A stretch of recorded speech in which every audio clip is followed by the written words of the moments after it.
25 years ago, China's writer of the moment was a man named Wang Xiaobo. Wang had endured the Cultural Revolution, but unlike most of his peers, who turned the experience into earnest tales of trauma, he was an ironist, in the vein of Kurt Vonnegut, with a piercing eye for the intrusion of politics into private life.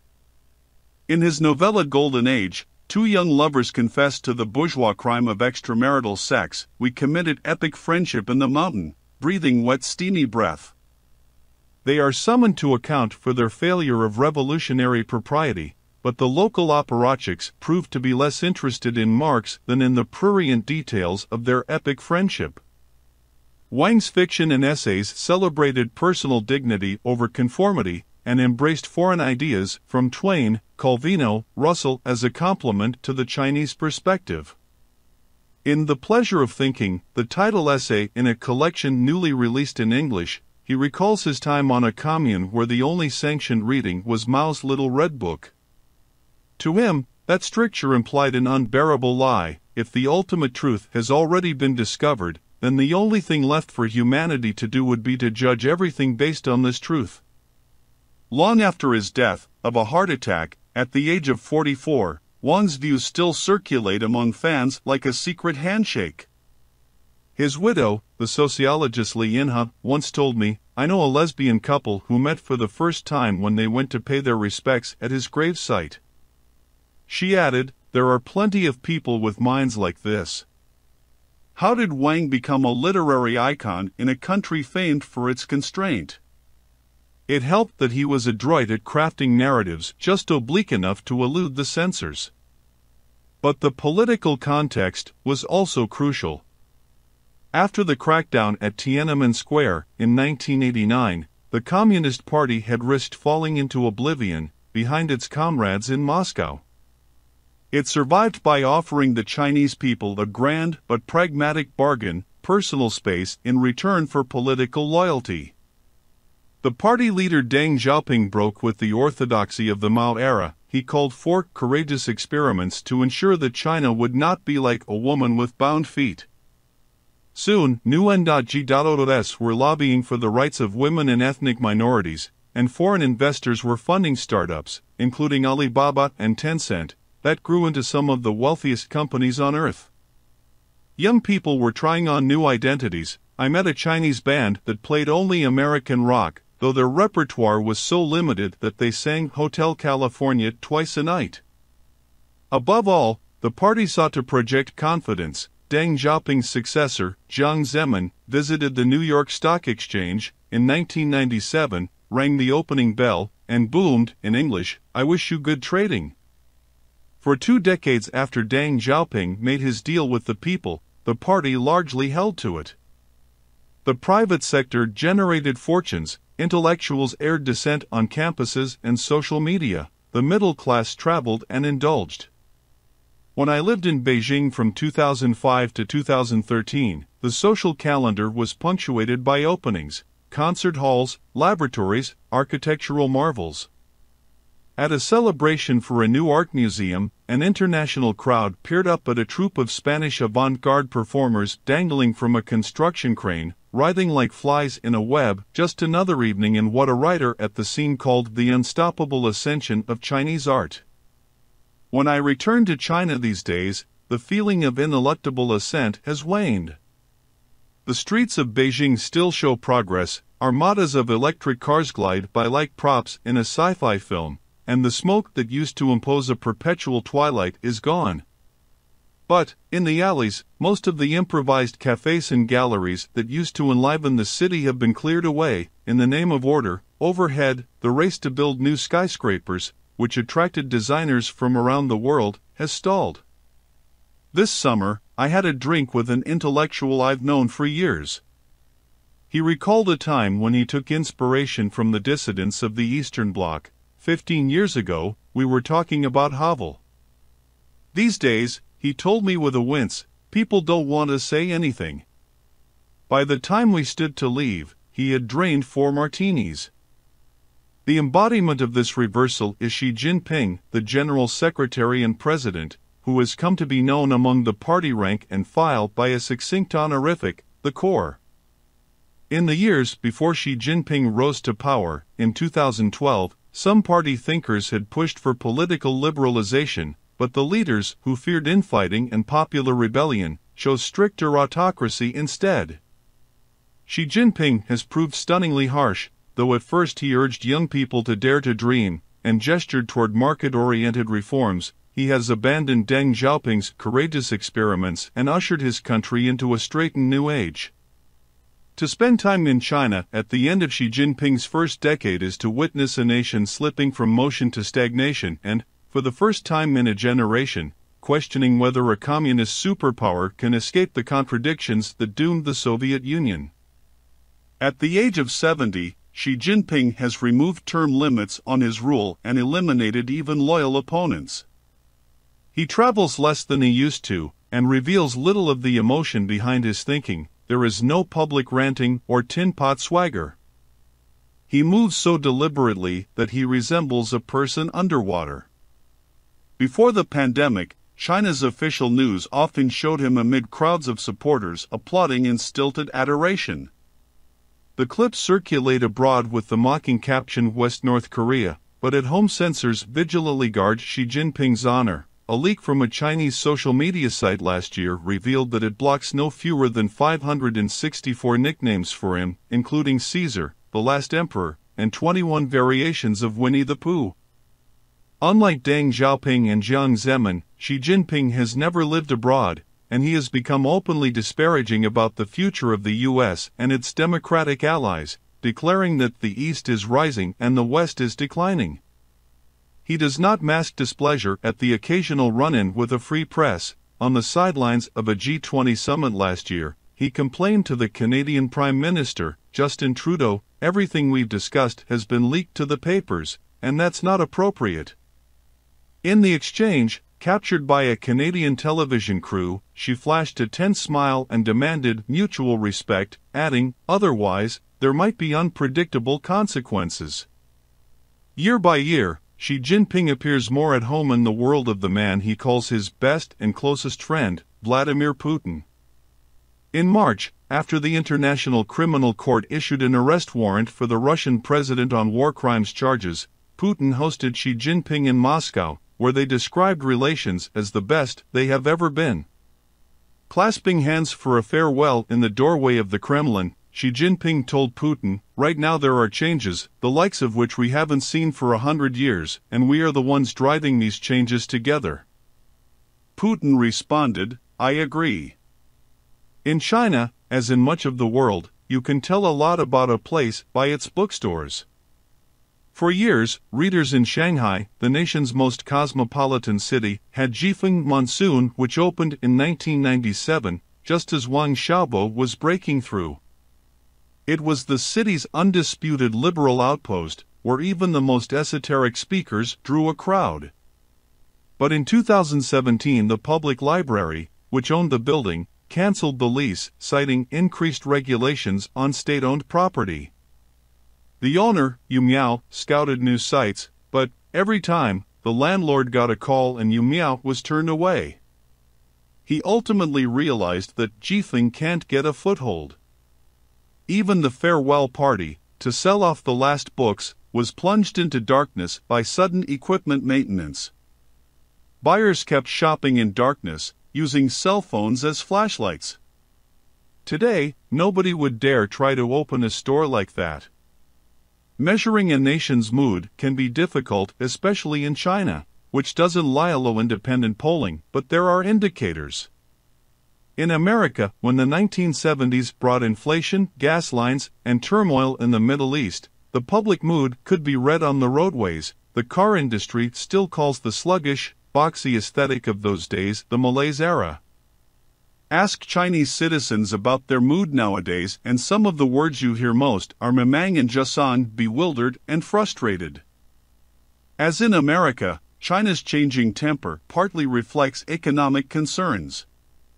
After party leaders embarked on market reforms in 1978, the Chinese economy more than doubled in size every decade. Infrastructure was built at such a pace that China used more cement in a 3-year span than the U.S. had used in the entire 20th century. Guizhou, one of the poorest provinces, has 11 airports, to serve an area the size of Missouri. But that boom is over now. China has all the airports and railways and factories and skyscrapers that it can justify. The economy grew 3% last year, far short of the government's target. Exports have dropped, and debt has soared. Economists who once charted China's rise are now flatly pessimistic. Dan Rosen, of the Rhodium Group, a research firm in New York, told me, it is not just a blip. This is a permanent new normal. As a matter of scale, China is as formidable as ever. It is the largest trading partner for more than 120 countries. It is home to at least 80% of the supply chain for solar panels, and it is the world's largest maker of electric vehicles. But the downturn has shaken citizens who have never experienced anything but improvements in their standard of living. People who shunted their life savings into contracts for new apartments are contending with unfinished concrete blocks in overgrown lots, because the developers ran out of money. Civil treasuries are similarly depleted by the shutdowns required by China's zero-COVID policy. There are reports of teachers and civil servants going unpaid. China's present troubles are about far more than the economy.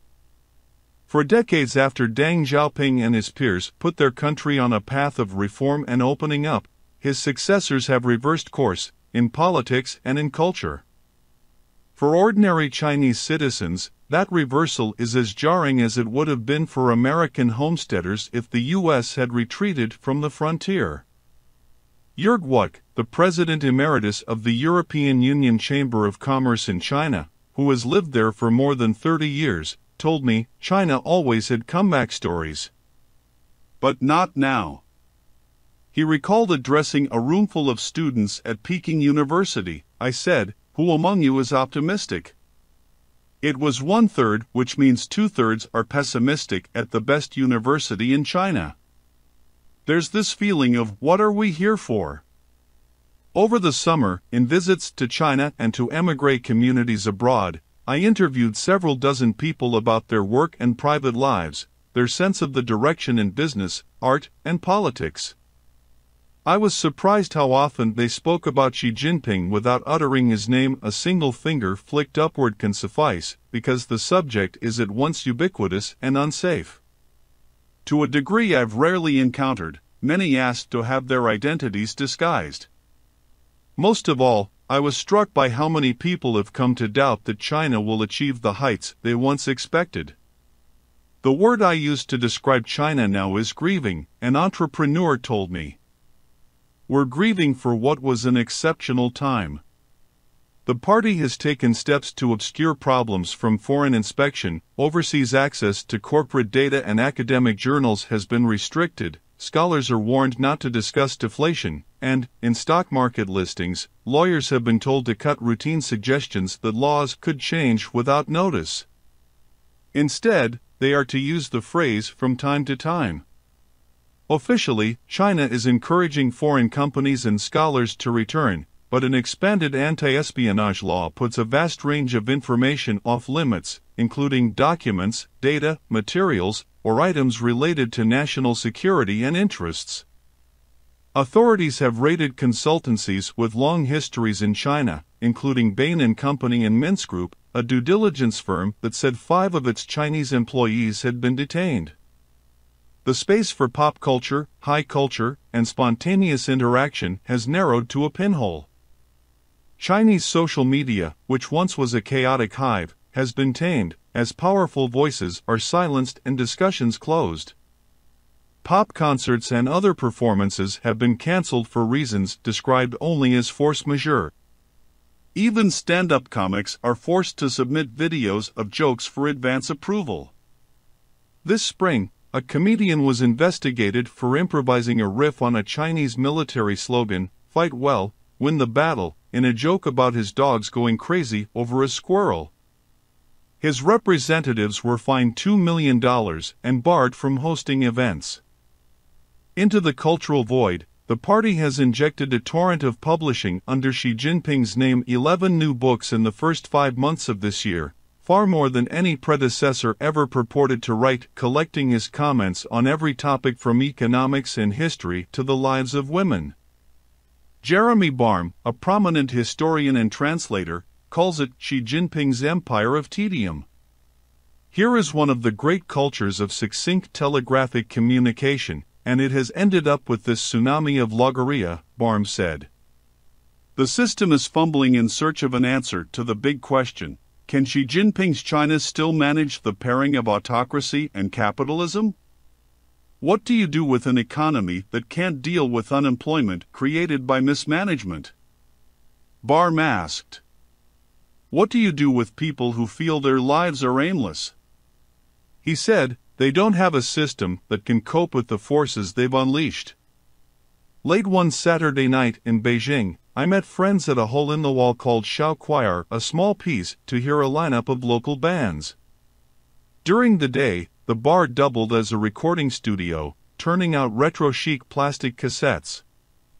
After dark, 20-somethings crowded in to see groups with names like Black Brick and Ionosphere. Despite the enthusiastic audience, there was a fin de siècle vibe in the air. The couple who ran the bar were giving it up at the end of the month. They had hoped to promote independent culture, they wrote in a farewell note, but had struggled to manage the shifting line of what's permissible and what isn't. Shao Choir was joining a list of Beijing haunts, temple, cellar door, 8-bit that have disappeared in recent memory. Disappearances, of one kind or another, have become the backbeat of Chinese public life under Xi Jinping. The head of China's missile force, Li Yuchao, was secretly detained sometime during the summer. His political commissar vanished, too. Under the unwritten rules of these kinds of disappearances, an official report will eventually disclose what the two men did and what happened to them, but in the meantime there was little more than a rumor that they were being investigated for corruption or, perhaps, leaking state secrets. The missing generals marked an unusually busy summer of purges.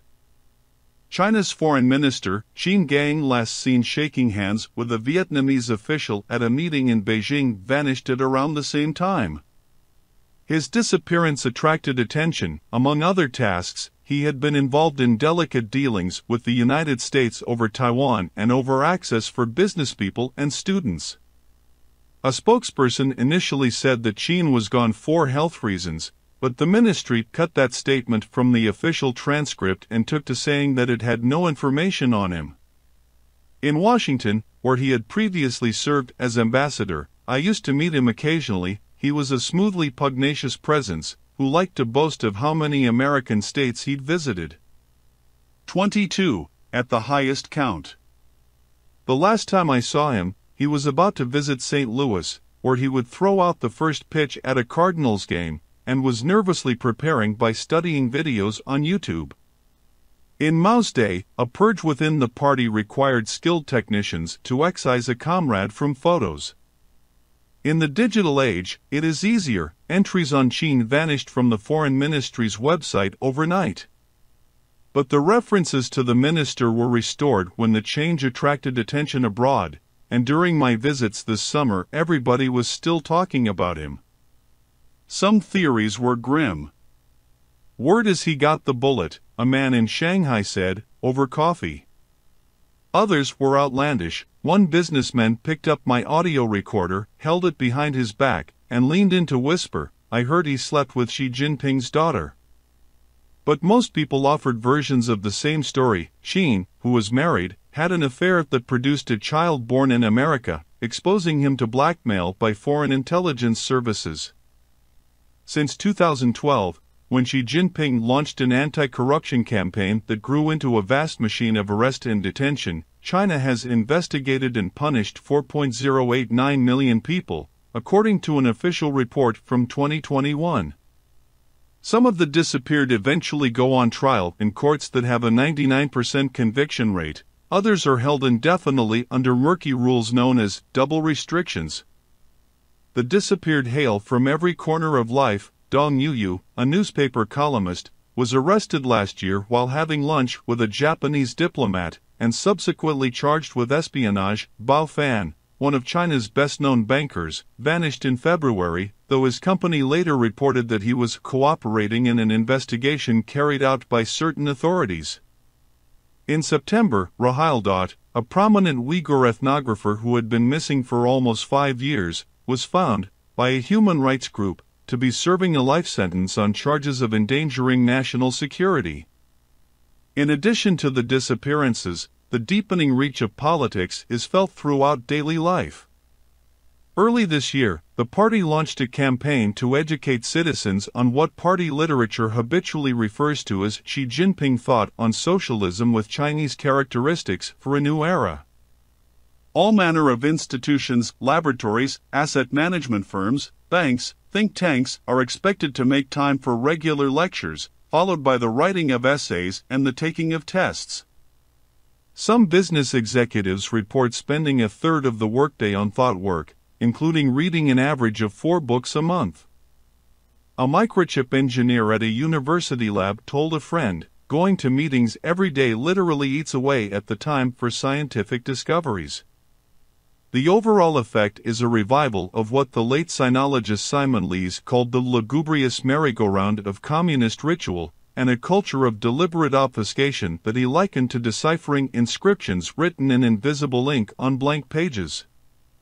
The return of disappearances and thought work on this scale has made clear that, for all of China's modernizations, Xi Jinping is no longer pantomiming the rule of law, he has returned China to the rule of man. At his core, a longtime observer told me, Xi Jinping is Mao with money. At the bar in Beijing, I stepped outside for some air with a man named Stephen, who had graduated from a top Chinese university. He wore a Hawaiian shirt and Nikes. After a few minutes, he told me that he was plotting to ditch his lucrative job editing energy reports in order to travel. "A lot of the interesting people are leaving," he said. "My friends have left." A little while later, at the bar's entrance, a guy carrying a guitar case barked into his phone, "I just quit my job. I'm done." He hung up, lit a cigarette, and told a friend, "I'll figure out something to do." The sense that China's march through time has stalled is especially acute among the young, who are contending with stagnant wages and a culture of enervating limits. For a generation raised on the mythology of social mobility, the loss of optimism aches like a phantom limb. In 2021, a 31-year-old former factory worker named Luo Huozhong posted a photo of himself in bed, with the caption "Lying flat is my sophistic act," he said, professing solidarity with the philosopher Diogenes, who was said to have protested the excesses of Athenian aristocrats by living in a barrel. The post spread, and lie flatists formed online groups to commiserate. The censors closed the discussions, but the phrase has lingered, especially among urbanites, some of whom liken themselves to the Beat Generation, which originally took the name to mean weary in the face of materialism and conformity. In July, the National Bureau of Statistics revealed that youth unemployment had hit a record high of 21%, nearly twice the rate 4 years earlier. Then the Bureau stopped releasing the numbers. Zhang Dandan, an economics professor at Peking University, published an article arguing that the true rate might be as high as 46%, because she estimated that up to 16 million young people have temporarily stopped looking for jobs in order to lie flat. Young people raised under the one-child policy want smaller families because they feared the cost of supporting kids alongside retired parents. As a result, by mid-century, China's working-age population is expected to decline by nearly 25% from its peak in 2011. The prospect of constrained growth has returned the bedroom to the focus of political attention, not to police extramarital sex anymore, but to urge procreation in the name of patriotism. Local officials have taken to calling newlyweds to inquire and encourage, and a county in Zhejiang province has offered cash incentives to couples with brides under the age of 25, to promote age-appropriate marriage and childbirth. In Xi Jinping's China, like Putin's Russia and Viktor Orban's Hungary, a war on democratic influence has brought about a resurgence of gender inequality. In 2021, the party committed itself to traditional virtues of the Chinese nation and the social value of childbearing. Signs of regression are stark. For the first time in decades, the Politburo is composed entirely of men. Feminist activists are often prosecuted. For many Chinese women, political pressure on their personal decisions has fed broad disaffection. China's birth rate has plunged by more than half since 2016, even after the government changed the rules to let people have up to 3 children. This kind of drop has rarely been recorded in a nation that is not at war or in the throes of upheaval. The last time China reported a population decline of any kind was 1961, when it was reeling from the famine that followed Mao's Great Leap Forward. Nicholas Eberstadt, a political economist who studies population trends at the American Enterprise Institute, has described the birth crisis as internalized civil disobedience. For me, it's a hard no, a 24-year-old named Sybil said over dinner, when I asked if she plans to marry. She had recently visited a cousin's house, and watched as his parents tyrannized his wife. "If you don't do what they expect as a wife or a mother, they'll kick you out," she said. "So why carve out the prime of your life?" For a long time, Sybil said, she had a recurring nightmare that she was pregnant. "I would wake in the middle of the night, and I couldn't get back to sleep," she said. "If I have kids, I wouldn't live up to my potential. I think a family can't have 2 people's dreams." Sybil's distaste for marriage is inseparable from China's fierce competition for college and employment. She is in a master's program in linguistics and has a flexible attitude. "If you give me a job, you can send me to Mars," she said. But the best position she could find for now was an internship at a PR firm, and she figures that, if she leaves to have a kid, she'll never catch up. "We're running like hamsters on a wheel," she said. Historically, young people have been a volatile presence in Chinese politics. In 1989, students protesting corruption and autocracy led the occupation of Tiananmen Square. In the present moment, their distress takes other forms. For years, young graduates have streamed into China's big cities in pursuit of wealth and stimulation, but, in August, state media reported that almost half of new graduates were returning to their hometowns within 6 months, unable to afford the cost of living. Among those who stay, some are answering advertisements for bedmates, sharing a bed with a stranger, or living rent-free in nursing homes, in return for spending 10 hours a month entertaining the residents. A decade after Xi Jinping told young people to dare to dream, he now admonishes them to curtail their expectations. In recent speeches, he has said that disgruntled youth should abandon arrogance and pampering and eat bitterness, basically, Mandarin for suck it up. The exhortations land poorly. Young people mock the implication that they are little more than a rinquon, a human mine, for the nation's exploitation. As a subtle protest during college commencement season, graduates took to posting pictures of themselves sprawled face down, or draped over railings, in a manner they named zombie style. Spend some time on the edges of China's business world these days and you'll pick up new rules of thumb. If you have to speak publicly, stick to the party patois. When the first large cruise ship built in China was launched last year, the company's CEO pledged devotion to a new concept of cruise culture and tourism with Chinese cultural identity as the core. If you are abroad, be wary of urgent requests to come home. Several people I know have been called back to China for a deal. It was a setup by the government, just to nab them, a financier told me. In custody, there are clues to help gauge the gravity of the interrogation. If they give you your phone at night, everything is going to be okay, they just want to talk to you, he said. You can WeChat your wife or your mistress.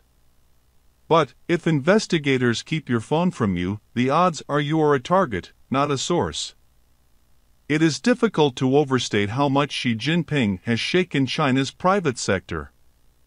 Decades ago, as Deng Xiaoping began opening up the country, he said, let some people get rich first and gradually all the people should get rich together. For years, each successive wave of aspirants watched the entrepreneurs before them and then dove into the sea themselves. In 2014, Alibaba went public on the New York Stock Exchange and raised $25 billion, the largest IPO in history at the time. New enterprises proliferated. By 2018, China had attracted $63 billion in venture capital deals, up nearly 15-fold in 5 years. When she first became president, he revealed little of his view of the private sector. Nobody was sure what we were getting, Desmond Shum, a real estate developer based in Beijing at the time, recalled. But businessmen figured that the private sector was too important to mess with. A Chinese saying held that entrepreneurs produce 60% of the nation's GDP, 70% of the innovation, 80% of the urban employment, and 90% of new jobs. By 2015, Shum said, you started seeing things going a different route. That December, Guo Guangchang, the industrialist known as China's Warren Buffett, was held for several days. Later, his company sold a series of major assets.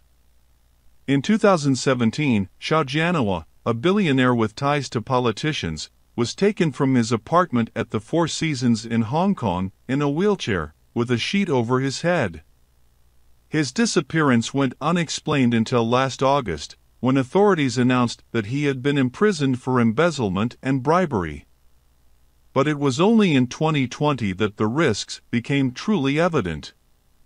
Jack Ma, the founder of Alibaba, China's richest man, and a role model to younger entrepreneurs, criticized the party's handling of financial reform, and then disappeared for months. Regulators postponed the IPO for Ant Group, another of Ma's companies, and fined Alibaba a record $2.8 billion for antitrust violations. Similar disappearances and penalties swept through one industry after another: education, real estate, healthcare. The party explained that it was targeting inequality, monopoly, and excessive financial risks, but some of the arrests seemed personal. Ren Jiqiang, a real estate tycoon, received an unusually harsh sentence of 18 years on corruption charges after someone leaked an essay in which he mocked Xi Jinping as a clown stripped naked who still insisted on being emperor. None of the targets showed any organized political intentions. The only visible pattern is that Xi Jinping and his loyalists appeared intent on snuffing out rival sources of authority. One after another, he got rid of anyone with power. The entrepreneur said, if you have influence, you have power. If you have capital, you have power. Xi Jinping is said to have spoken bitterly of watching Boris Yeltsin contend with Russian tycoons in the 1990s. Yerguk told me, when Putin entered the Kremlin in 2000, he assembled the oligarchs and said, basically, you can keep your money, but if you go into politics you're done. He went on, in China, the big names should have learned from that meeting, because in this sense Putin and Xi Jinping are soulmates. For years, economists have urged the government to stop relying on real estate investment and bloated state-run companies, and to increase health and retirement benefits so that ordinary households consume more, spurring the private sector. But Xi Jinping, a Marxist-Leninist at his core, said last fall that state-owned enterprises would get stronger, do better, and grow bigger. Foreign investors are alarmed. In the second quarter of 2023, according to J.P. Morgan, direct investment from overseas fell to its lowest level in 26 years. Local governments, short of cash, have adopted a subtle extortion method that lawyers call taxation by investigation. A factory owner in Shanghai told me that party officials used bank records to identify residents with liquid assets of at least 30 million yuan, about $4 million, and then offered them a choice: hand over 20% or risk a full tax audit. Recently, the party has signaled that the purge of the private sector is over, but many have grown wary. A former telecom executive cited an ancient expression, shi, known, gong, shan, which describes a hierarchy of social classes: scholar officials, farmers, craftsmen, and merchants. For 2,000 years, the merchants were the lowest, he said. What Xi Jinping is doing is just a reversion to the imperial Chinese mean. The big winners in the current era are officials with deep personal ties to Xi Jinping. He has stocked the Politburo with trusted aides, and has cultivated the military by boosting investment and replacing top leaders with loyalists. The People's Liberation Army, in the words of Deng Yuan, a former party editor who now lives in America, has become Xi Jinping's personal army. Among the unintended effects of Xi Jinping's campaign against the private sector has been an awakening of political consciousness. For years, many of China's entrepreneurs expressed ambivalence about the party's abuses of authority. China is flawed, the thinking went, but it was moving in the right direction. That mindset of compromise is rarer now. This reversal has already been going on for many years, an investor who now lives abroad told me. Of course, I miss China. But China has changed so much that it's no longer the same country. Nobody I met thinks politics will loosen up as long as Xi Jinping is at the top, and he could rule for decades. Xi Jinping's father lived to 88, and his mother is 96. Xi Jinping, like many heads of state, can expect excellent medical care. The darker prospects of China's private sector have inspired job seekers to rush towards security. In 2023, 1.5 million people sat for China's National Civil Service exam, up by half in 2 years. The popularity of securing a state job, known in Chinese as landing ashore, has fueled an unlikely fashion trend, in which young men display their aspirations with somber suits, windbreakers, and even Communist Party badges, a vogue known as cadre style. In less than 5 years, the party has hobbled industries that once supplied tax revenue, jobs, inspiration, and global stature. For a generation, the party found ways to put practicality ahead of ideology. It doesn't matter if the cat is black or white, Deng Xiaoping said, as long as it catches mice. In the Xi Jinping era, that principle has become, in effect, it doesn't matter if the cat catches mice, as long as it's red. Year by year, Xi Jinping has rescinded the deal of space for loyalty that Deng Xiaoping and his generation made with their people. He broke the compact first with the political class and then with the business community. Finally, during the pandemic, he seems to have alienated vast reaches of the Chinese public, in ways that are only beginning to be truly visible. For a time, China's approach to COVID was highly popular. In 2020, after failing to contain and cover up the initial outbreak in Wuhan, the party adopted a zero-COVID strategy of closed borders, mass testing, and strict quarantine procedures, which allowed much of China to resume normal life, even as schools and offices in the U.S. struggled to maintain basic operations. Tech companies and the government collaborated to assemble huge tranches of medical and location data to assign everyone a health code, green, yellow, or red. Lockdowns were finite. Volunteers went to work for the ubiquitous testing and enforcement crews, in white Tyvek suits that earned them the affectionate nickname Dubai, Big Whites. But, over time, the zero-COVID strategy combined with the politics of fear to produce extraordinary suffering. Local apparatchiks, fearing punishment for even tiny outbreaks, became rigid and unresponsive. In Shanghai, most of the 25 million residents were confined to their homes for 2 months, even as food and medicine ran low. A woman whose father was locked down so long that he nearly ran out of heart medication told me, "We don't have to imagine a bleak future with robots controlling us. We've lived that life already." After citizens took to their balconies to sing or to demand supplies, a video circulated of a drone hovering above a compound in Shanghai, broadcasting a dystopian directive: control your soul's desire for freedom. Do not open the window to sing. Some patients with problems other than COVID were turned away from hospitals. Chen Shunping, a retired violinist with the Shanghai Symphony Orchestra, was vomiting from acute pancreatitis before he jumped from his apartment window. In a note left for his wife, he wrote, "I couldn't stand the pain." In perhaps the greatest provocation, parents who tested positive were separated from their babies and toddlers, who were taken to state wards. Last November, demonstrations erupted in Shanghai and other cities. Protesters held up blank sheets of paper to symbolize all they could not say. Dozens were detained, and an unknown number remain in custody. Kamali Wayat, a Uyghur college student who shared video of the protests online, was sentenced to 3 years in prison for promoting extremism. When the zero-COVID policy was finally abandoned, the following month, the change was so abrupt that at least 1 million people died in a matter of weeks. According to independent analyses, the state stopped publishing cremation statistics. Since the pandemic, a new strain of cynicism has emerged. "I'm shocked at how angry people are," an entertainer in Shanghai told me. For the first time, he hears acquaintances openly share doubts about the competence of the leadership. "Confidence is like faith in religion," he said. It's a belief in the evidence of things unseen.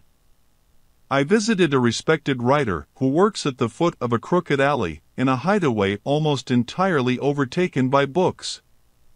He distrusts e-books because they, too, can be disappeared. Nudging a cat from a stool to make sitting room, he spoke with a scowl about the pandemic. He identified a dynamic among people he knew: the older and more powerful they were, the more they were destabilized by the lockdown. "These are the elites," he said. "They did a good job, they're influential people. But they were left to wail in anguish." I kept thinking, if someone speaks up, maybe we can unite to say we don't like the policy or the irrational conditions. But no one wanted to be the first to poke their head out. He went on, "The most troublesome thing in China is that the open-mindedness, the ability to learn, has come to a halt. For 40 years, we learned things, and then people concluded that China was formidable and capable, that the East is rising and the West is declining, that China is already a big boss in the world. And so we stopped learning. But, in reality, we haven't even established a society with a conscience." People describe psychological marks that they are still uncovering. Months after the lockdowns, a friend was walking home from dinner and passed a testing booth. She felt a sudden, inescapable urge to kick it. "I was very angry about everything," she said. The shattered glass opened a gash in her ankle.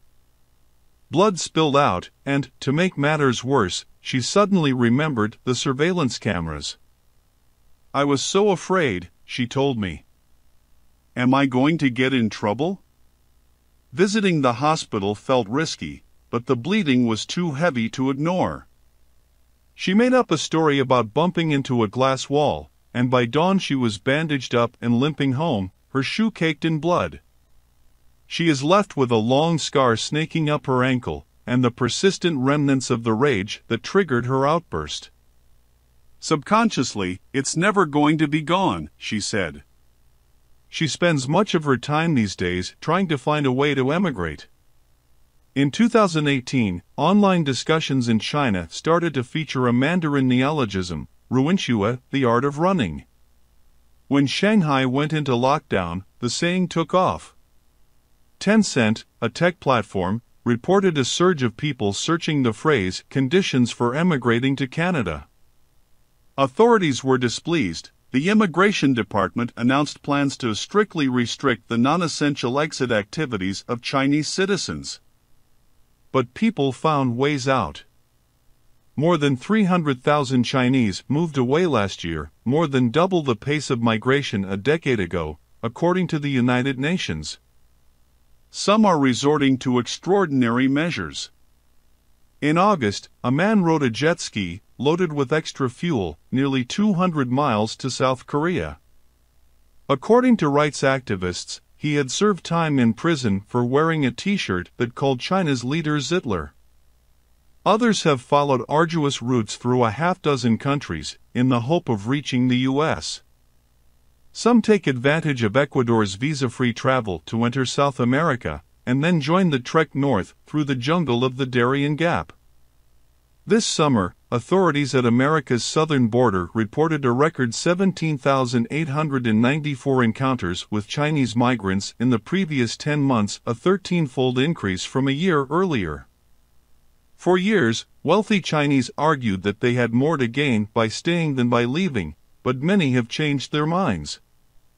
In June, Henley & Partners, which advises wealthy individuals on how to get residence and citizenship by investment, reported that China lost a net total of 10,800 rich residents in 2022, surpassing Russia as the world's leading exporter of wealthy citizens. Last fall, in the name of common prosperity, Xi Jinping called for regulating the mechanism of wealth accumulation, raising expectations of new taxes on inheritance and property. If you are part of the 0.01% you are trying to get out, the entrepreneur told me. June, a technologist in his 50s, who has a shaved head and a casual bearing that disguises intense sentiments, bought a place near the Mediterranean. There's an expression in Chinese, a smart rabbit has 3 caves, he told me. My biggest fear is that someday, with a Chinese passport, you can't go out. Chinese citizens can buy a foreign passport for about $100,000 from a Caribbean tax haven such as Antigua or Barbuda. Since Malta started selling permanent residents in 2015, 87% of applicants have been Chinese. Earlier this year, Ireland abandoned its investment migration program amid concerns over China's domination of the process. June is hardly a dissident. He has prospered through a series of internet and entertainment ventures, but he has come to believe that the party's need for control is untenable.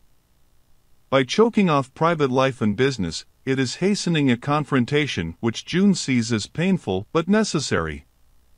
The more pressure there is, the sooner it will open up, he said. In 5 years, China will be diminished. In 10 years, it will be in conflict. But in 15 years it might be better. Versions of this view circulate widely enough that some Chinese have given Xi Jinping the nickname the Great Accelerator, in the belief that he is pushing China toward a reckoning. For now, June said, nobody will say anything. They're just watching the pressure cooker. Chinese leaders know the risk of a brain drain. In a speech in 2021, she said, competition for comprehensive national strength is, in the final analysis, competition for talent. But, when that priority collides with the need for control, control wins. In Beijing, a man told me that his social circle has been so severely depleted by migration that he's trying to make new friends on the badminton court. He relayed a recent family drama that combined multiple strands of distress. My nephew told his parents, if you don't let my wife and me move to Canada, we're going to refuse to have children.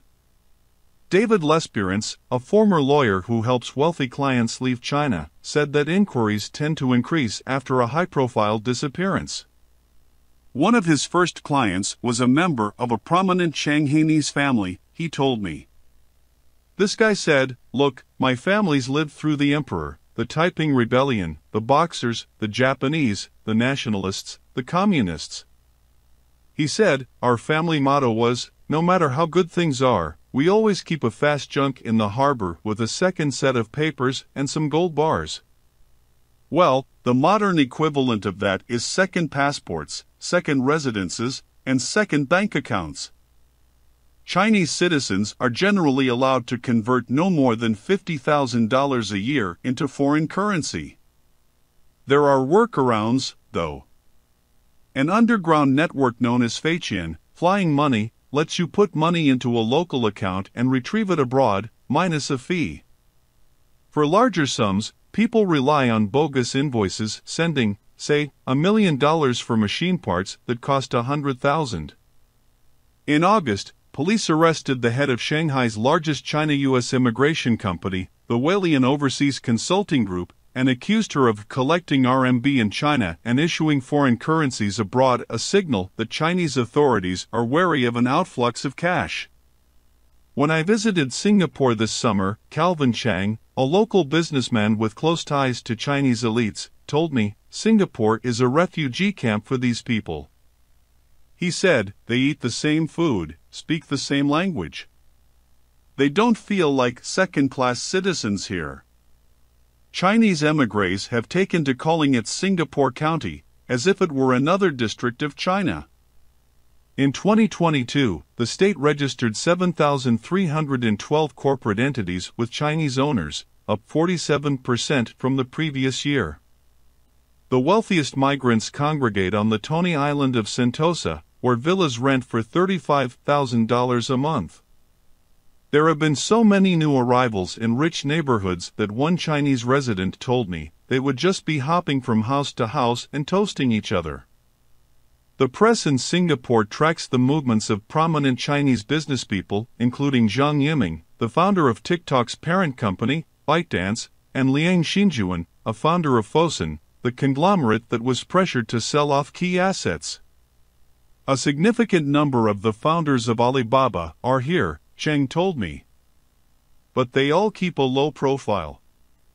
A businessman close to the new arrivals said that many of his Chinese friends are reading 1587, A Year of No Significance, a classic account of imperial hubris, which describes how the Emperor Wanli's rule descended into autocracy as an epidemic swept the land and his bureaucracy lost faith. There have been 13 dynasties in China, he said. A lot of what Xi Jinping is doing is like the late Ming emperors. People see that and they say, time to go. Holly, a Chinese documentary filmmaker in their late 20s, told me that they recently secured a UK visa. The most important thing for me is freedom. The ability to choose and to control things around me, Holly said. In the past, they had misgivings about leaving China. I felt guilty or ashamed. But after the lockdown, and after my friends were leaving, I was like, well, sometimes we can just take care of ourselves. One afternoon, I waited at a side gate of Peking University, where a metal barricade was watched over by a drowsy guard in a booth. During the pandemic, China closed its campuses to outsiders, and the reopening has been slow. The guard studied a list of visitors until he found me, pointed to a camera that captured my face, and then allowed me through. I was there to see Jia Qinghua, the former dean of the School of International Studies. In his office, he told me that the scarcity of foreign visitors was about more than COVID. The university was increasingly reluctant to allow in reporters from abroad. For a time, he had stopped answering interview requests almost entirely. I didn't know what to do, so I didn't respond, he said glumly. I don't know what they're thinking of me now. Jia spoke with alarm of the trend in relations between the world's two most powerful countries, of the Chinese balloon that was shot down in American territory, of U.S. export controls on technology, of a darkening mood in Beijing. If you put these together, the economics and the U.S. pressure, a lot of people think that China's current problem is caused by the U.S., he said.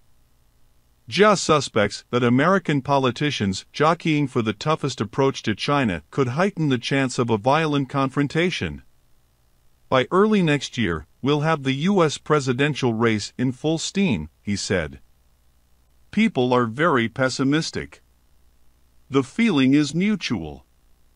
President Joe Biden has sent a series of cabinet officials to repair ties even as Republican critics complained that the visits looked needy, and the State Department warned ordinary Americans to reconsider visiting China, citing a growing risk of wrongful detention.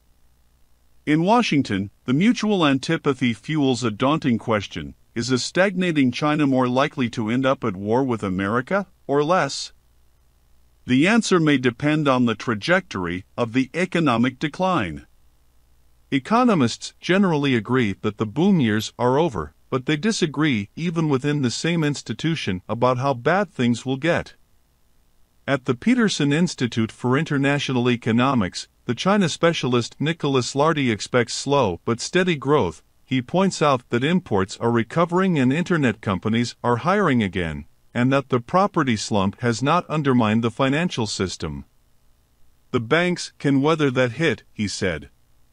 But Adam Posen, the Institute's president, predicts long-range problems. Historically, he notes, autocrats such as Hugo Chavez, Orbán, and Putin have tended to achieve high growth for a time, but, eventually, their capricious use of force and favoritism creates a frustrated, cautious society. Citizens who can't vote out their leaders resort to hoarding cash or sending it abroad. Xi Jinping, compared with other autocrats, has a vastly larger, more functional economy, but the dynamics are similar. The zero-COVID policy, in Posen's view, was a point of almost no return for Chinese economic behavior. In the darker scenario, China faces Japanification, a shrinking workforce, lost decades of growth. It might avoid that with quick, decisive policy changes, but Kai Xia, who was a professor at the elite Central Party School until she broke ranks and moved abroad, in 2020, told me that mid-level administrators have grown paralyzed by fears of a misstep. Officials are lying flat, she said. If there is no instruction from the top, there will be no action from the bottom. It is equally unlikely that change will be inspired from abroad.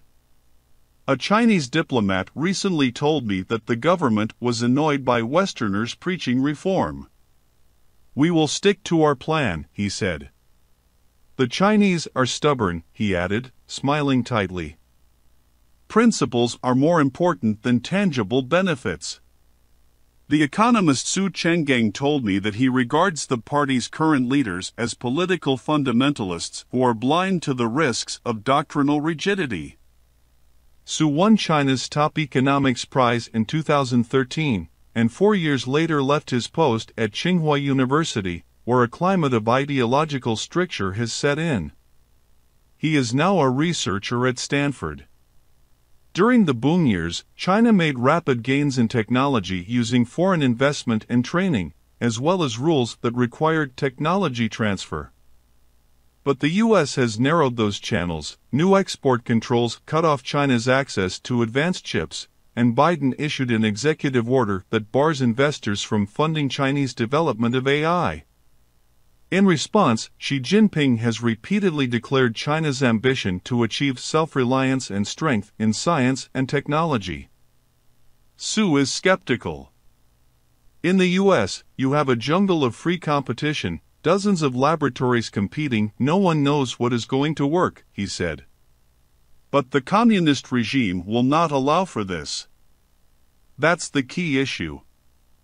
The Chinese government sank billions of dollars into 2 failed efforts to build foundries for advanced chips. Chinese chatbots have struggled to compete with ChatGPT because the party imposed rules requiring them to uphold socialist core values.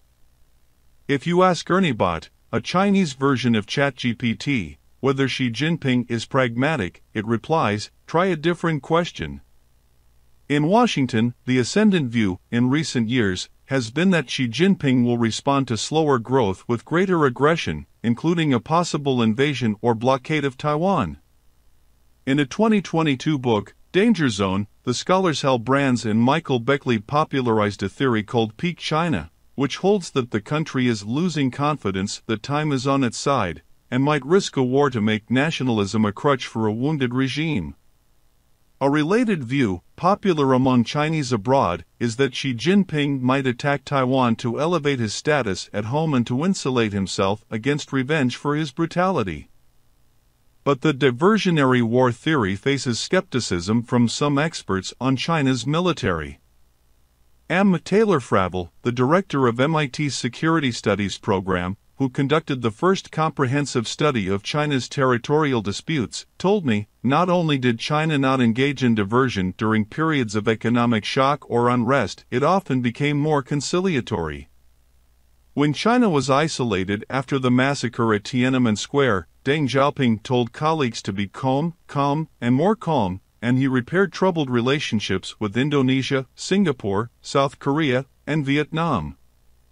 Nobody knows yet if Xi Jinping will follow Deng Xiaoping's pattern, but Fravel is wary of a mood in Washington in which, as he put it, whether China is rising or falling, some people will say they're going to become more aggressive. Attempting to exploit China's economic weakness could backfire, he said. If China believes people are taking advantage of their insecurity, especially on things they care a lot about, then they may be more willing to use force to restore the credibility of their position. In testimony before Congress this year, U.S. defense and intelligence officials said they saw no evidence that Xi Jinping had imminent plans to attack Taiwan. By most accounts, the more immediate risk is that rising tensions in the South China Sea or the Taiwan Straits could yield an accidental collision that leads to war. After Nancy Pelosi visited the island in 2022, Chinese leaders launched the most threatening military exercises in decades. Wang Huiyao, a former advisor to China's cabinet and the head of the Center for China and Globalization, a think tank in Beijing, sees the makings of a downward spiral of mutual antagonism. Chinese leaders, he said, feel they've been provoked. Of course, the US is saying, oh, China is doing another big military showdown, they'll never give up using force. So this reinforces each other, escalating things. When I saw Nicholas Burns, the U.S. ambassador to China, he predicted a competitive, contested relationship for the next 10 to 20 years, though he observed that recent high-level meetings had brought greater stability. Burns anticipates that America will continue to bring home more of its supply chain, a process that politicians call de-risking, but warned against following that impulse so far that the two societies lose touch. According to the U.S. Embassy, the number of American students in China has plummeted from several thousand in 2019 to fewer than 400 today. You need ballast, and people are the ballast: students, business people, and not G.O.S. journalists, he said. There's no scenario where divorcing the two countries helps us. Walk down any street in Beijing before a big day on the political calendar and you'll see a profusion of mantras emblazoned on posters and brilliant red banners. The era of Xi Jinping thought is rich with pithy aphorisms, which somewhat cryptically remind the public to heed the two establishes, the three imperatives, and the four comprehensives. Xi Jinping has always spoken more bluntly in private. In a speech behind closed doors, shortly after he came to power, he uttered what remains the clearest statement of his vision. Why did the Soviet Communist Party collapse, he asked, according to excerpts that circulated among party members. One reason, he said, was that the Soviets' ideals and beliefs had wavered. More important, though, they didn't have the tools of dictatorship. With dogged efficiency, Xi Jinping has set out to strengthen belief in the party and to build the tools of dictatorship. He has succeeded more in the latter than in the former. These days, the most prevalent belief in China is that anyone, from the truest believer to the canniest tycoon, can disappear. This fall, there was fresh evidence. Yet another powerful general, the defense minister, Li Shangfu, never arrived at a meeting he was scheduled to attend. A wily editor who has fought with censors for years told me that people are growing increasingly unwilling to mortgage their rights in exchange for a higher standard of living. Without mentioning Xi Jinping's name, the editor said, to use an expression that's popular online, everyone has a moment when they are punched by the iron fist. Some were shattered by the constitutional amendment in 2018, which removed term limits on Xi Jinping. For others, it was the second re-election. And for others it was the crackdown on the education industry or on tech. Every person has a different pressure point. As a result, society is not united in its frustrations, the frustration is fragmented. It's not collapsing all at one point. There is one bit that is cracking here and another bit cracking there. If public frustration continues to build, there is always the prospect that it will produce more than a short-lived protest with blank pages of paper. But history suggests little chance of a palace coup. Since the founding of the People's Republic in 1949, no head of the party has been deposed by underlings. 3 have been toppled by party elders. For the moment, China's economic problems are unlikely to doom the party. To make up for its diminishing ties with the West, China is devoting more attention to making deals in the global South. It now exports more to the developing world than it does to the US, Europe, and Japan combined. For all of China's ambitions to greatness, it faces a consuming struggle to restore the trust and vigor of its own people. The stagnation could pass, as it did for America in the 1980s, or it could deepen, as it did for the Soviet Union during the same years. A decade later, one of those empires was gone. Wuk's father-in-law was the first Russian Federation ambassador to China. At a party reception in 2011, his father-in-law cautioned Chinese comrades against the dangers of hubris. "We were in office for 74 years. You are at just about 61, he said, adding, "The last 10 years are the worst." As of this year, the Chinese Communists have matched the length of the Soviets' tenure. I asked Wuk how Americans might misread China from afar. "The 20th century could have been the German century, but we screwed up twice," he said. "And the 21st century could have been the Chinese century, but they're now running the risk this is not going to happen." Xi Jinping, in the minds of some of his most accomplished citizens, has squandered that potential. The entrepreneur said, "Someone has to tell the Americans that the idea that China is going to overtake them is over. This guy has ended that game." A decade into Xi Jinping's campaign for total control, he has awakened China's beliefs, but not in the way he imagined. I spoke with a former banker who moved his family from Shanghai to Singapore, after concluding that his expertise on powerful people and their finances put him at risk. "Even though I love China, the nation is one thing and the government is another. It's a group of individuals with power over the country for a brief period in the grand sweep of history," he said. "I have no intention of overthrowing the government, nor do I have the ability. But there are truths that I believe Chinese citizens have the right to know. We've all been educated to say, better to keep our mouths shut. But this is wrong. When information doesn't flow, the whole country will go backward." Su, the economist who fled China, surprised me by describing this sort of political evolution as enlightenment. He explained that his father, a prominent physicist and dissident, had spent decades under house arrest, but never lost faith in a comment from Albert Einstein, "The state is made for man, not man for the state." I regard it as the chief duty of the state to protect the individual and give him the opportunity to develop into a creative personality. Su told me, historically, Chinese people didn't know anything about constitutionalism or human rights. The proportion who do now is still small, but the number who are enlightened is not small. They know. That is going to be part of the future.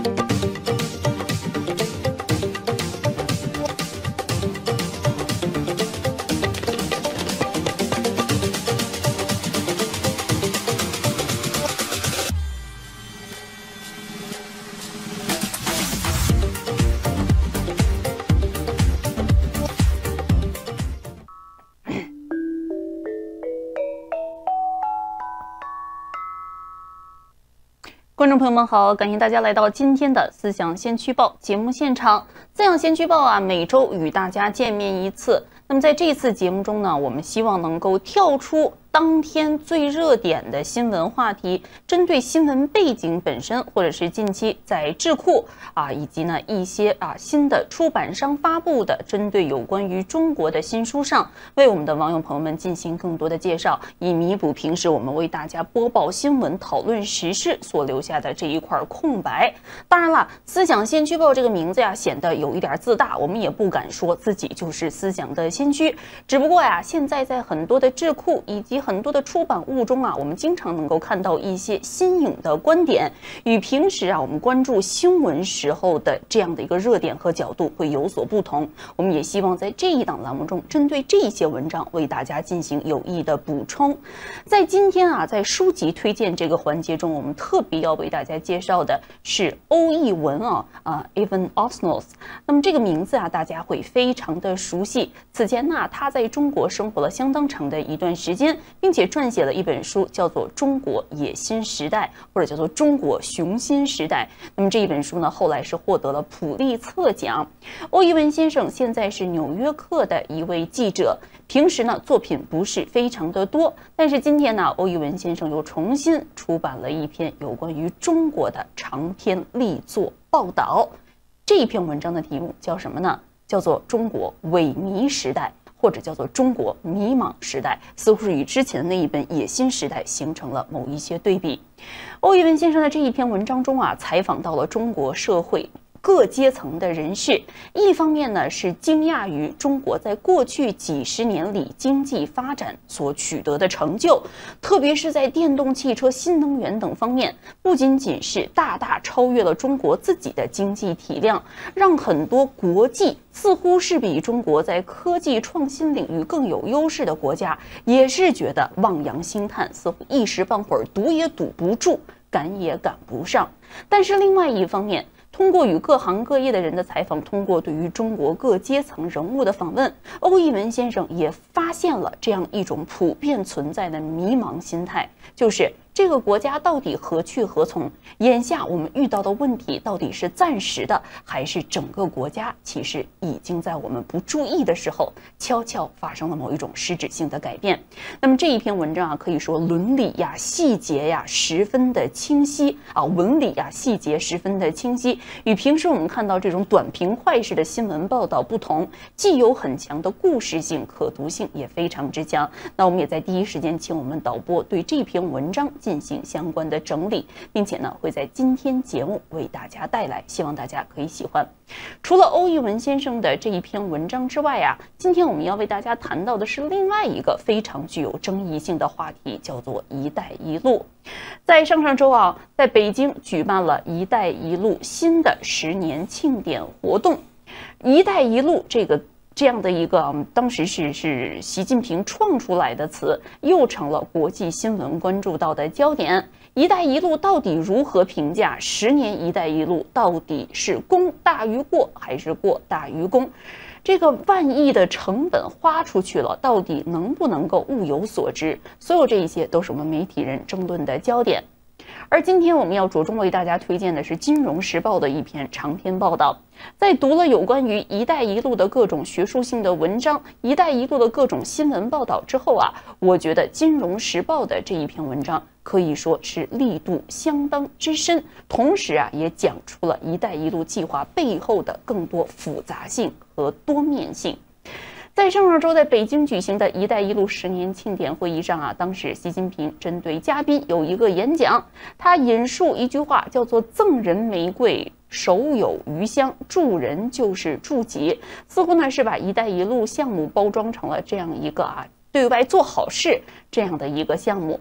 那如果您去问经济分析专家或者是政治评价师，肯定对于这样的说法是不以为然的。针对地缘政治恶意的暗流猜测，现在围绕一带一路可以说是充斥着各种媒体的讨论。习近平在演讲中没有直接提到美国，也没有直接提到华盛顿，但是他特别强调说，意识形态对抗、地缘政治竞争、集团政治不是我们的选择，似乎是有意和美国式的海外建设项目拉开距离，并且表示一带一路是没有更多政治目的的。一带一路是习近平任期内的这样一个旗舰性的项目，迄今为止开销已超过100亿人民币，10几亿美元。中国把它作为全球基础设施倡议推出，这也是迄今为止由单个国家实施的最大的多边发展计划。如果在一带一路投资下你要获得相关的项目资助，往往对于所在国的政治、经济以及资金往来有一定的要求。而一带一路也被视为是中国在全球南方延伸自己的地缘政治势力触角的一个重要的基点和触发点。到底如何评价一带一路呢？巴基斯坦参议院国防委员会的一位主席叫做赛伊德，他在接受媒体采访的时候针对中国和美国的海外项目进行了一个对比，说美国反恐战争花了60亿美元，中国的各地基建花了10几亿美元。从这个角度而言，一带一路也不能说是耗资巨大，毕竟只是美国反恐战争的一个零头。但是他说区别是什么呢？一带一路10年建了3000多个项目，中国的这一种海外建设似乎是以经济发展更为重点以这个建立广泛的经济网络、经济联系和经济杠杆作为海外工程的核心。而美国的海外建设呢，似乎更多的是以安全为中心，以军事为导向。那我想首先请问一下何斌先生对于中国和美国海外建设的这样的一个评价，你是不是认同？美国更多强调的是安全力量的延伸，中国更多强调的是经济力量的延伸。不过我首先在这个报道里面讲的这个金额好像有所疑惑说美国的反恐战争只有60亿，应该这个数字是不是有错误万亿对，万亿对，因为说中国的都少了一个字对，少了一个字那么所以这个数字应该庞大很多。我觉得这是美国是2战1战开始逐渐崛起的这个国家。世界上的和平如果离开了美国我相信可能更糟糕。但是因为有了美国，很多事情也是的麻烦不断。刚才我又说错了，不是万亿，是1000亿。中国是10000亿人民币然后1000亿美金，美国是6000亿美金的反恐战争经费这个是什么原因呢？是因为在英文里边的那个计数单位它是 billion 是10亿，就是说它100个10亿就是1000亿，所以我到现在经常还重新把数字来过一次这是显示我数学已经不好到了这个程度是吧？那希望各位观众朋友们不要介意，我们也请导播把我说错的那一段剪下来，直接把我更正的这一段填接上去就可以了好，继续。我们要不要重新来过一次？不要重新来过，不要重新来过一次。OK， 那说明我的数字还有一点概念。对，您老人家是对于密码这个经常会出一些问题。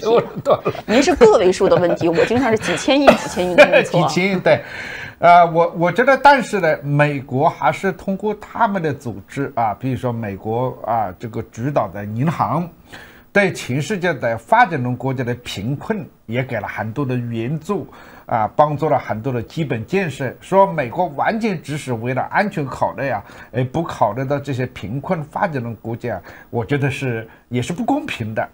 美国是帮助了，但是美国在几十年中间他们所产生的问题就是美国有强烈的意识形态，有强烈的人权、民主、自由的这个价值观，而且经常以这个人权、民主价值观作为一个我给不给你经济援助，或者是呢我怎么监督这个援助，或者是给你这个资金的一个很重要的一个条件。中国就是走了一条相反的道路，就是我不管你你意识形态，你是什么体制国家不重要是民主的、宪政的，还是这个非民主的、非宪政的，我都不管你我就是跟你呢讨论合作。但是当然不像中国讲的那么简单我只是剩钱虽然有人说有些项目确实想剩钱，所以。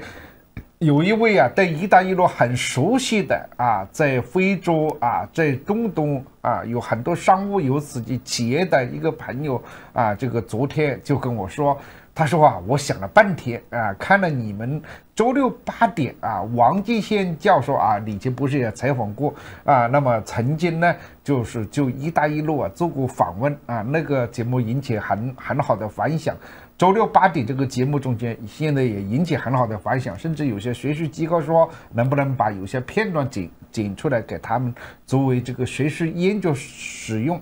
那王继新教授的这样一种研究，尤其是比较平实、比较专业的研究，给我们简单的从这个看西方媒体啊，基本上这个一带一路就是一个彻底的烂尾的问题承担的，或者基本上都是问题的工程。要再看北京的这个峰会，好像这个一带一路已经很成功了。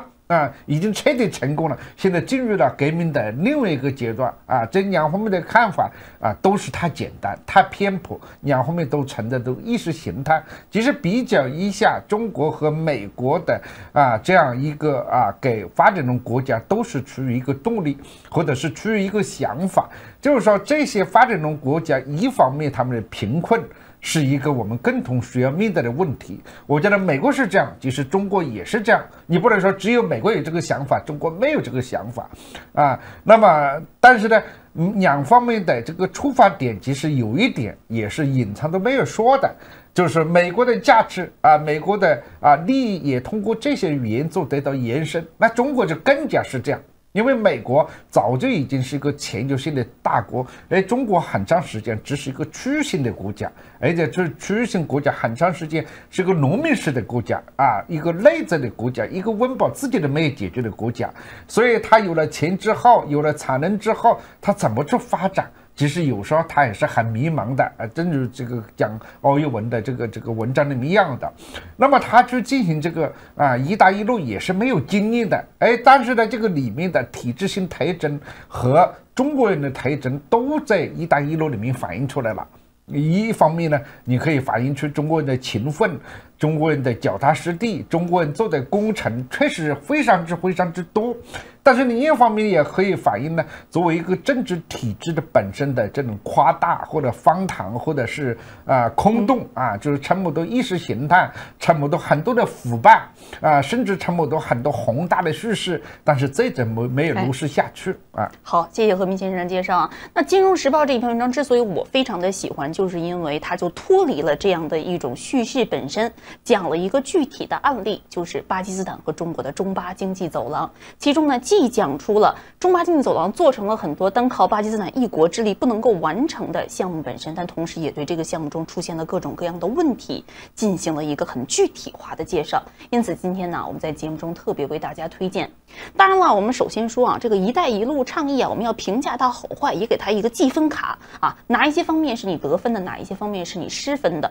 我们先说从中国的角度而言，其实刚才何明先生已经谈及了，我简要总结一下。对于中国来说，好，第一方面，很多大型的国有企业、大型的基建项目在国内已经面临重复建设、产能过剩的问题了。那么“一带一路”项目呢？以此为契机，为这一些企业赢得了非常宝贵的海外业务，让资源得到了进一步的配置。这呢，对于这些国企而言是有好处的。那么对于中国的政治影响来说，的确加强了和全球南方的外部联系，这些联系反过来又加强了中国在联合国和其他国际组织中的影响。那么对于整个中国实现全球政治愿景扩大这样的一个地缘政治的这样一个政治的势力辐射范围也是有好处的。反过来说，对于像巴基斯坦对于我们提到的像尼泊尔斯里兰卡这些受援国而言，这一些国家往往本国的财政就已经有问题了。不管是大到高速数据网络，我们说 5G 基础设施，还是小到一个发电厂，单靠自己本国的资金实力，恐怕很难形成这样的基础设施建设的进益。那么传统的像包括以这个世界银行还有其他的一些国际多边救援组织所提供的经济援助，也很难完成一个国家完成基础设施建设这样一个庞大项目。那么中国在夸奖自己“一带一路”的时候，经常说这是我们向发展中国家提供的公共产品，授人以鱼不如授人以渔，与其我给你拨款资金，不如我帮你建设成这样一个庞大的基础设施网络，有助于你的经济在另外一个平台上得到发展啊，为基础设施融资。对于相当多的发展中国家来说，的确这是在多边组织中得不到的这样的一个机会。但是反过来说，近期受援国的财政困难也已经成为了“一带一路”非常致命的一个问题。很多时候中国政府不得不进行债务的重新谈判债务的延期缓期，甚至再次拿出巨额的资金，对于陷入困境的项目进行救助。这一点呢，既是对于所在国一个很大的我们叫做一个枷锁因为背后可能有更多的条件，对于中国来说其实也是一个负担。其实重新思考一带一路，一带一路转向不仅仅是整个全世界范围内开始反思一带一路，在中国的政策内部也在对过去的一带一路进行有关的检讨。这是《金融时报》这一篇文章中透露出来的另外一个信息。不管是政策性银行还是政策性保险公司，现在在处理一带一路项目的时候呢，实际上都出现了更加谨慎后撤这样的一个趋势，同时也规避风险。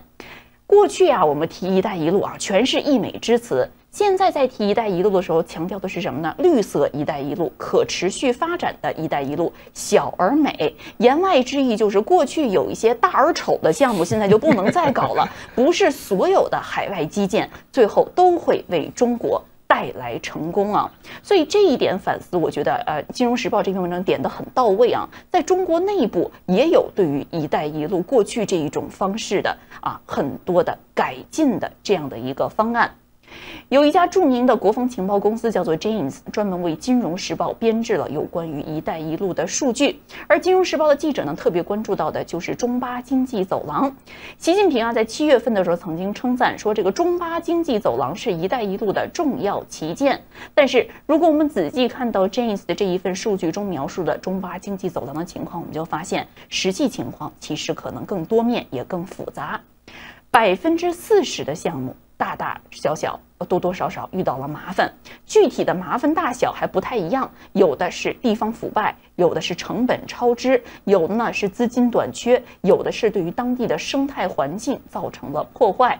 40%的项目有问题，60%的项目被认为是相应比较健康的。所以我们网友朋友们看，如果一次考试中你这个60%的题答对了，40%的题没有答对，你说这个你到底是通过了没有通过，考得好考得不好，的确比较复杂。而在这一些问题项目中，也就是40%出现各种各样问题的项目中有20%的项目已经我们叫做烂尾了。什么叫做烂尾呢？专业术语就是无限期的推迟或者已经被取消了。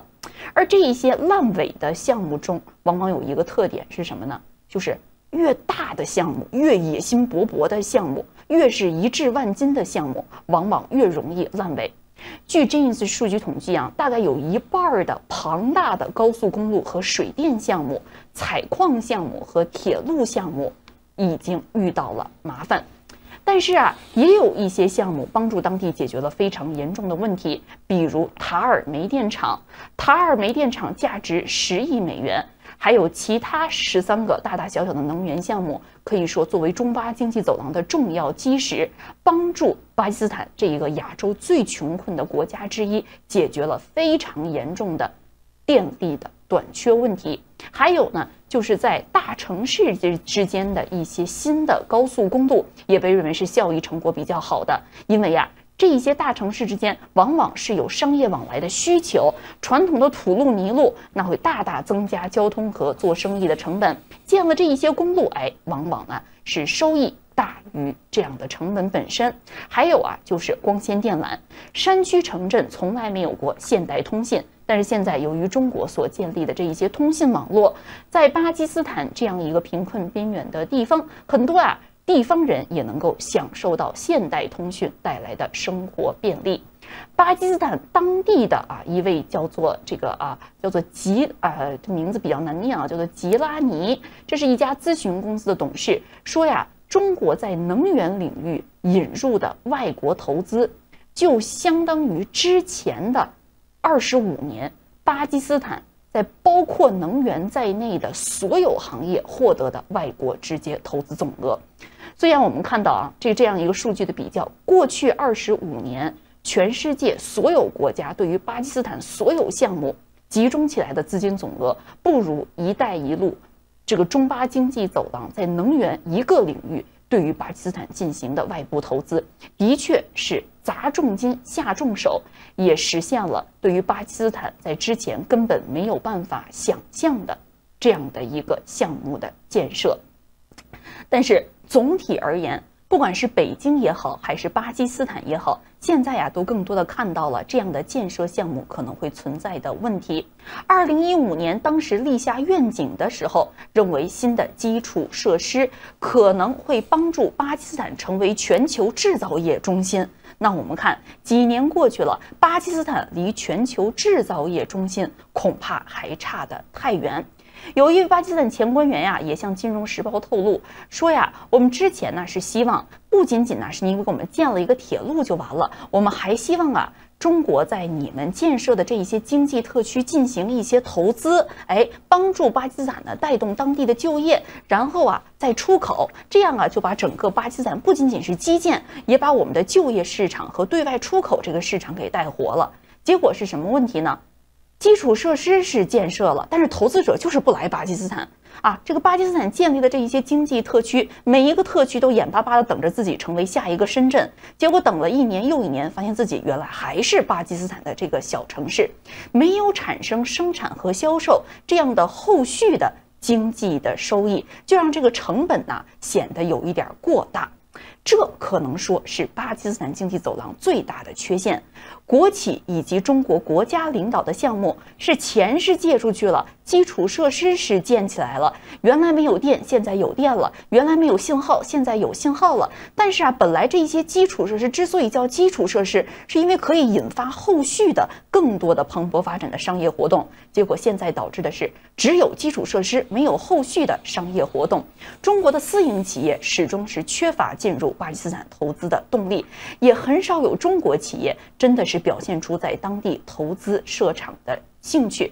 这就导致了一个问题，我们让你中国来这里建基础设施，一半是援助，一半可是借款。现在没有后续的经济活动，我借款的这一部分我从什么地方还呢？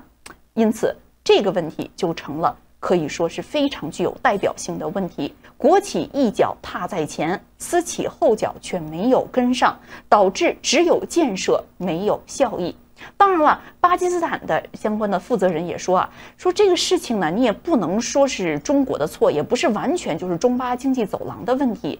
我们也要看到我们自己的这个巴基斯坦的人我们的官僚机构，我们的政策制定者也有这样的一种懒惰或者是落后的习惯，觉得自己有这样的一个权利有这样的一个富裕感，因此不知道这个要把一个地区建立起来，光靠外援是不行的，也得靠自己的勤奋努力，自己的勤政。现在没有后续这样的一个活动，一方面是私企不愿意进来，但反过来说也是我们巴基斯坦的劳动力，我们巴基斯坦的政府部门没有创造适合私营企业前来投资的这样的一个氛围。不管原因到底是什么，不管中国应该承担多大的责任，巴基斯坦地方应该承担多大的责任，现在的经济特区就成了当地人所说的经济坟场，只有土地，土地上空空无也。自从中巴经济走廊启动以来，理论上来讲，完成了100亿的基础设施建设，制造业应该有一个腾飞式的发展，结果制造业在巴基斯坦国内生产总值中的份额还是在13%左右，多年徘徊不前。那么有关于这个巴基斯坦的情况，我想请何明先生谈一谈你的看法，这个情况与你了解的是不是一致？哎呀，是的，我认为这个提供了一个非常失败的一个样本，让我们看清楚在宏大的叙事之下的这么一个悲剧。这就是这个当时我们批评“一带一路”可能遇到的一个陷阱。这些陷阱就是，之所以这些国家还是发展中国家或者是落后国家，它的原因恰恰是你未来做“一带一路”的一个巨大的麻烦。那么巴基斯坦的这个问题跟很多发展中国家的问题情况很多，但是有一点是共同的，就是英国或者是西方殖民者留下的恶毒。什么叫西方殖民者留下的恶毒呢？就是西方的殖民者在拆台的时候，他们隐藏了很多的钉子。这些钉子吧，有的是他们故意的捣乱，有的是呢在中间培养了一批贵族阶层。那么这些贵族阶层，他们跟平民社会是两个完全不同的世界。你到很多贫困国家发现有个很大的特点，有一批人他们享受的生活的待遇比他们生活在美国和欧洲这些国家还享受，因人有很多，但是他们的生活呢跟当地的平民没什么关系他们可能看的是英文的报纸，讲的是英文思考的方式呢也是英国式的。那么这样一批所谓的这个精英分子，实际上呢是这个国家之所以发展不起来的根本因素，因为他们呢跟这个民众是脱离的，但是他们的价值观，他们所采取的方式又是西式的，实际上两者之间很不相迎合。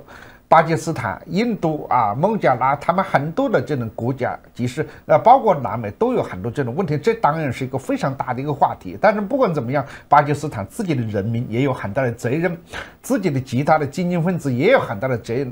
这个国家给人的感觉，政权长期的不稳定，那么民众之间陷入到某一种极端的这种增加的狂热中间我曾经看过一些巴基斯坦的一些资料，即使是没看过，大家也知道。经常有一些中国的工程师中国的人员在这里受到这个无辜的这个伤害。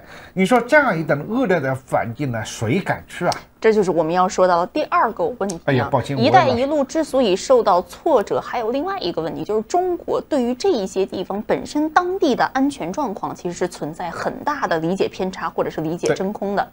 来自《金融时报》这篇文章介绍中国最开始为什么对于巴基斯坦这么重视呢？当然对于印度的制衡等等等等，其实还有一个非常简单单纯的重商主义的商业原因，就是中国希望能够建立一条直接通往阿拉伯海的这样的一条陆路的通道，这样就可以直接和中东和非洲开展贸易。那我们知道马六甲海峡是美国控制的，你与其非要绕到马六甲海峡，你不如直接从陆上开通这样的一条贸易走廊。这样的一个计划听起来很美好，现实中就遇到了一个问题，根本没有考虑到巴基斯坦复杂的当地的地缘政治状况，很多的暴力武装组织。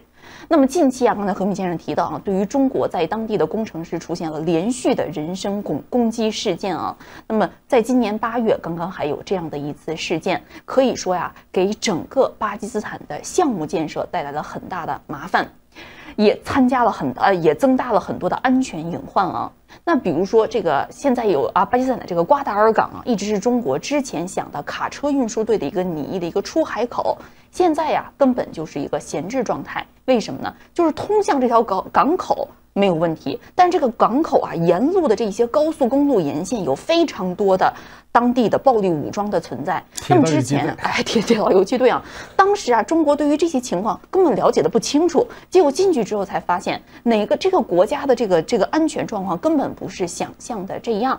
因此我们看到既有这个后续私营企业没有跟上，我们就是经济效益上的问题，也有安全上的问题，导致的一个结果就是什么呢？巴基斯坦外债从2015年以来，现在已经翻了1倍，1000亿美元的外债中，中国一个贷款人就占到了300亿美元。现在整个国家有1半的国家收入都用来偿还外债。那么这个债务负担对于当地政府来说也是非常严重的问题。之前之所以找到“一带一路”，是因为没有办法从其他的多边国际组织中获得相应的援助，结果现在外债压力这么大，巴基斯坦不得不又找到了国际货币基金组织，获得了30亿美元的暂时贷款，希望在之前几年严重的全球经济放缓和金融危机中避免出现违约，甚至是更严重的问题。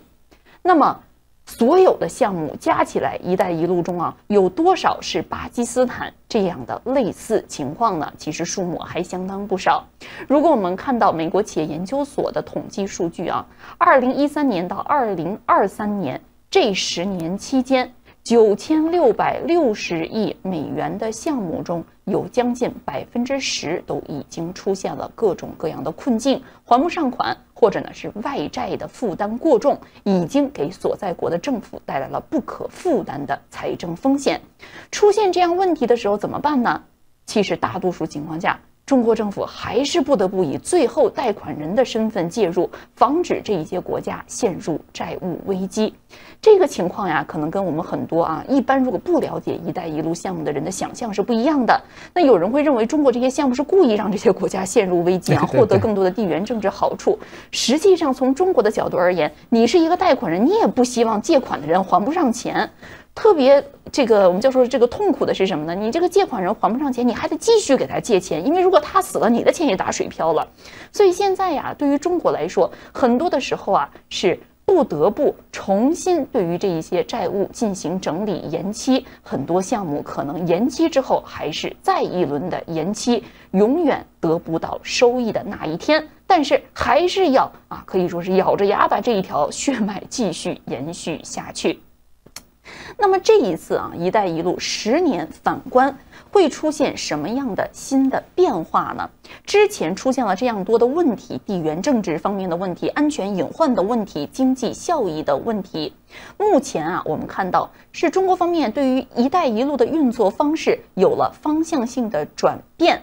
虽然是承诺为“一带一路”项目提供更多的钱提供1000亿美元，但是主要强调的是绿色项目，主要强调的是科技交流和合作，所谓的制度建设，比如税收金融当地反腐败更多的是软化这样的“一带一路”纯基建项目这样的一个背景。当然了进行税收、金融和反腐败领域的制度建设，也引起了西方一些观察家的警惕，因为这一些方面往往不是中国的擅长所在中国建大桥那没得说的，中国怎么去帮当地解决金融系统的建设，这个我们之前还没有看到过蓝本。但是“一带一路”不得不出现某一种方向性的转变，“一带一路”过去这种大而丑的项目必须要减少，要更多的精简，要瘦身，要强调“一带一路”钱用在点子上。现在呢，不仅仅是整个世界观察者对于“一带一路”项目的反思所得到的结论，在中国自己的很多官方智库的报告中也强调的是这一点，就是现在必须重提更多的绿色可持续项目，强调公共卫生、数字经济这样的一个共享发展的目标。那么习近平到底会如何实现“一带一路”的新蓝图呢？这一次“一带一路”转向之后，与之前以援助为重点，有很强的扶贫视角，采用重基础设施的这样一种方法，到底孰优孰劣呢？恐怕只有时间才能够告诉我们答案。但是我们特别关注到的是，中国在电动汽车、太阳能电池板这样的一些领域所建立的制造业的优势。如果哪一天我们发现亚洲的某一个贫困小国街上跑的出租车是电动车，而在很多欧美发达国家柴油车仍然占到主流，那您也不要感觉到惊讶。有一个问题我也想请教和平先生，外界对于“一带一路”项目还有一个潜在的担忧，就是“一带一路”的政治砝码或者是政治枷锁。这些国家是不是拿了“一带一路”的支援项目，就被迫要在地缘政治上与中国站在一起？这个是不是一个潜在的担忧，还是您认为这种想法可能是过滤了？这些发展中国家长期以来跟中国的意识形态就是比较接近。那即使是他们国家可能是民主的体制但是这种民主体制我们可以说也是一个烂民主体制你也可以，当然现在也不能说西方就是好民主体制从中国从最开始进入国际的这个舞台的时候，就是特别重视跟穷国家、小国家、黑国家发展关系。为什么？因为从道理来讲，大家都是穷人比较盈利，有共同努力。在另外一个角度来讲，你给钱给美国人，美国人不要你的钱了，美国人比你更有钱了，对吧？那但是你如果给穷人一点钱，他可能就为你讲话。所以那个时候中国人就是自己都吃不饱还要所谓的搞援助活动。这种援助活动有人把它理解成纯就是意识形态延伸，这个太简单了。其实这才是表面上的现象，真实的情况是你给了这些钱这些国家就会在联合国跟你站在一起。这也就是现在美国很头痛的地方。美国现在不想利用联合国了，像很多事情自己单边干了，或者是找几个自己的小兄弟一起做了，原因就在于联合国就被这帮中国这些发展中国家联手在一起了所以这确实是有这个会帮助过来强化了中国现在这个体制中国的这个体制，觉得我在全世界得到很多人支持我有了这个底气这就造成中国现在的意识形态尤其是在这个民主、法治、自由方面的倒退落后是非常令人担心的，因为它会有这么多国家在一起，这些国家有时候对美国的意见比想象的大很多，因为他们就觉得你们到这里来就给我们上一场课就提出个1、2、3中国跑到这里来说我们不谈，我们就谈生意，或者我们就谈发展这些东西就是蛮有意思的一个差别。这种差别就造成在国际舞台上，美国我们经常讨论很多问题大家都说国际社会怎么认为，其实这个国际社会有2个社会或者有3个社会。第一个是全世界所有的国家在一起，第二个是西方发达国家或者是以民主和自由为主要价值的一个体系叫西方国家，还有一个就是叫发展中国家。这3个是不一样的，所以很多人说对中国的名声很臭在西方越来越糟糕，但是你没有想到在发展中国家未必是这样的所以给中国提供了很多的这种政治上的杠杆。发展中国家。好，谢谢何明先生的介绍那么今天呢，我们为大家介绍的是来自 FT 的这一篇报道这一篇报道呢是近期我看到这个国际媒体关注“一带一路”，我认为是写的非常的有深度的一篇文章其中既讲到了“一带一路”的规模速度可以说是其他国家都没有办法实现的，也强调了背后的各种各样的问题。那不知道今天经过我们的介绍之后，是不是有帮助对您对于“一带一路”整个项目的全貌有更多的了解？那我们的观众中也有很多是一直在国际贸易、国际建设领域从事的专业人士，很多呢也是在非洲、在中东在其他的发展中国家，可以说是耕耘多年的成功商业人士。这一篇文章反映的情况与您所了解的是不是一致呢？中国海外投资据您而知，还有哪一些问题是我们没有观察到的？我们也欢迎您在节目下方的留言区告诉我们，与我们一起分享。以上就是本期思想先驱报的全部内容，我是主持人李琦，下周同一时间华尔街电视我们与您再会。